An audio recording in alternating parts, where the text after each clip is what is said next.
कोर्टामध्ये दाखल झालेत। काही वर्षांपूर्वी जरांगे पाटील यांच्यासह त्यांच्या साथीदारांनी मिळून इतिहासाचे नाट्यप्रयोग जालना जिल्हा आणि मराठवाड्यामध्ये दाखवले होते। त्यात आर्थिक फसवणूक झाल्याचा गुन्हा नाट्य निर्मात्याने दाखल केला होता। त्याबाबत पुणे कोर्टाने जरांगे पाटील यांच्या विरोधात अजामीनपात्र अटक वॉरंट जारी केलं होतं। त्यामुळे जरांगेंनी आज पुणे कोर्टामध्ये हजेरी लावली आहे।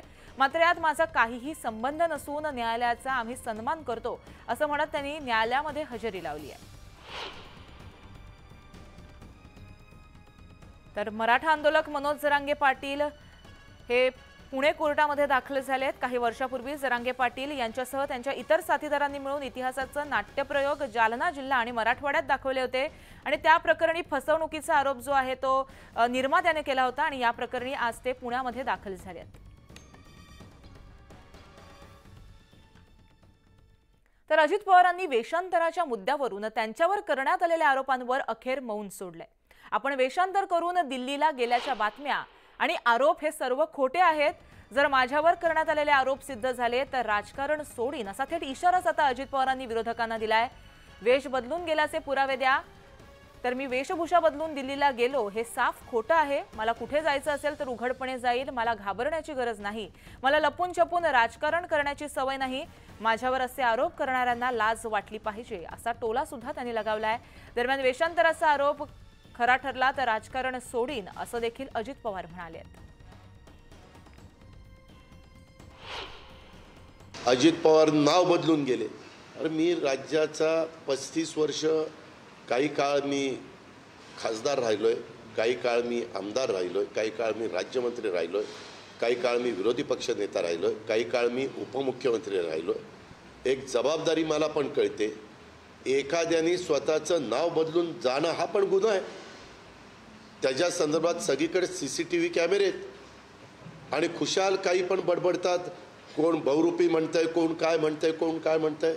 म्हणणाऱ्यांना काही लाज लज्जा शरम वाटली पाहिजे। दादांत बिनबुडाचे आरोप माझ्यावर हे जे काही करतायत ह्याच्यामध्ये तसोबर देखील तथ्य नाही। सकाळचा 9चा भोंगा लागतो, त्यांनी पण अजित पवारांनी असं केलं। अरे काय केलं? उगीच उचलली जीभ लावली टाळ्याला। त्या संदर्भामध्ये कुठं तुम्हाला पुरावा मिळाला? काही कोण म्हणलं मिशाच लावल्या होत्या आणि टोपीच घातली होती आणि काय ते मास्कच लावलेलं होतं। साफ चुकीचं आहे। त्यामध्ये जर हे सिद्ध झालं तर मी राजकारणातून निवृत्त होईल। नाही सिद्ध झालं तर हे ज्या लोकांनी नौटंकी चालवली ना वेगवेगळ्या लोकांनी पार पार्लमेंटपासून इथपर्यंत, त्यांना थोडी नाही जनाची नाही मनाची वाटायला पाहिजे।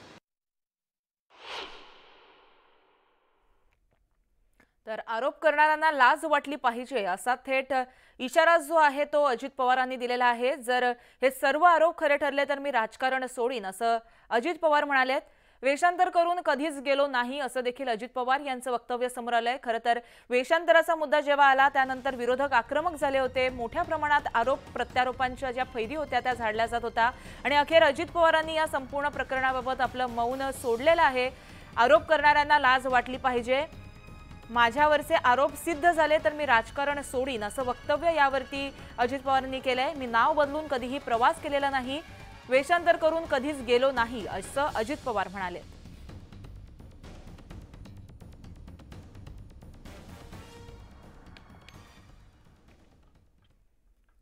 तर महाराष्ट्राची सध्याची परिस्थिती पाहता एक पक्षाचं सरकार येणं अशक्य आहे असं मोठं विधान उपमुख्यमंत्री अजित पवार यांनी नाशिकमध्ये केलंय।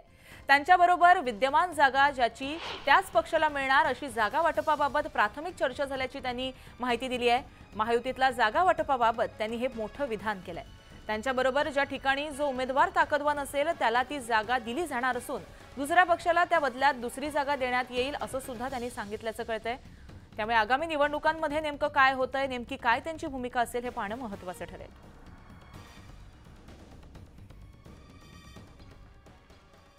तर पुढे एक ब्रेकिंग अपडेट येते ती म्हणजे लाडकी बहीण योजनेविरोधात आता हायकोर्टामध्ये याचिका दाखल करण्यात आली आहे। या योजनेमध्ये करदात्यांच्या पैशाचा अपव्यय होतो असा आरोप करण्यात आलाय।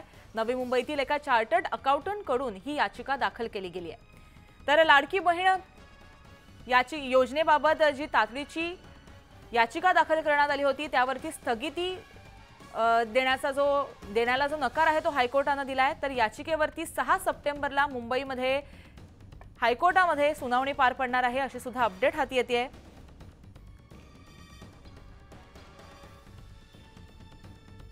तर लाडकी बहीण योजनेविरोधात हायकोर्टामध्ये एका चार्टर्ड अकाउंटंटनी याचिका दाखल केली होती आणि या याचिकेवरती स्थगिती यावी अशी मागणी करण्यात आली होती, मात्र हायकोर्टानं त्याला नकार दिल्याचं कळतंय। तर याचबाबत आपण अपडेट जाणून घेतोय आमचे प्रतिनिधी प्रशांत बाग यांच्याकडून। प्रशांत, लाडकी बहीण योजना ही सातत्यानं राजकीय विश्वामध्ये सुद्धा चर्चिली जाते, सातत्यानं त्यावरती आरोप प्रत्यारोप होत आहेत। अशामध्येच या विरोधात याचिका हायकोर्टामध्ये दाखल एका चार्टर्ड अकाउंटंटनी केली आहे। नेमका काय हा प्रकार आहे?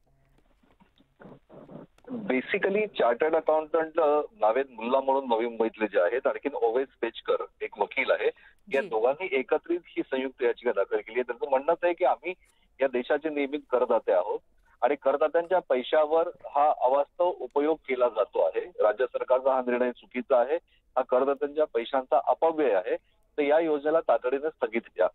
आता मुंबई उच्च न्यायालयाचे मुख्य न्यायमूर्ती देवेंद्र कुमार उपाध्याय यांनी या योजनेला स्थगिती द्यायला, तातडीची स्थगिती द्यायला नकार दिला। तातडीची सुनावणी घ्यायला नकार। 14 ऑगस्टला या योजनेचा पहिला हप्ता वितरित होणार आहे, त्यालाही स्थगिती द्या ही जी मागणी याचिकाकर्त्यांनी केली होती, त्याला सुद्धा मुख्य न्यायमूर्तींनी अर्थातच नकार दिला। त्यामुळे हा लाडकी योजना जी बहीण आहे, म्हणजे लाडकी बहीण योजना, हा योजनेला एक मोठा दिलासा आपल्याला नक्कीच मानला जातोय। अर्थात या याचिकेतले जे मुद्दे आहेत त्या मुद्द्यांवर चर्चा होणार, सुनावणी होणार, याचिका दाखल करून घेतली मुख्य न्यायमूर्तींनी, हे जरी निश्चित असलं तरी तातडीने त्यांच्या मागणीला स्थगिती द्यायला मुंबई उच्च न्यायालयाचे मुख्य न्यायमूर्ती देवेंद्र कुमार उपाध्याय यांच्या खंडपीठानं नकार दिलाय। हे एक लाडकी बहीण योजनेला एक मोठा दिलासा आपल्याला नक्कीच म्हणता येईल। खऱ्या अर्थाने या योजनेला हा दिलासा मिळालाय। पुढच्या भूमिकेकडे लक्ष असेल, कारवाईकडे लक्ष असेल। तत्पूर्वी धन्यवाद तुम्ही दिलेल्या माहितीसाठी।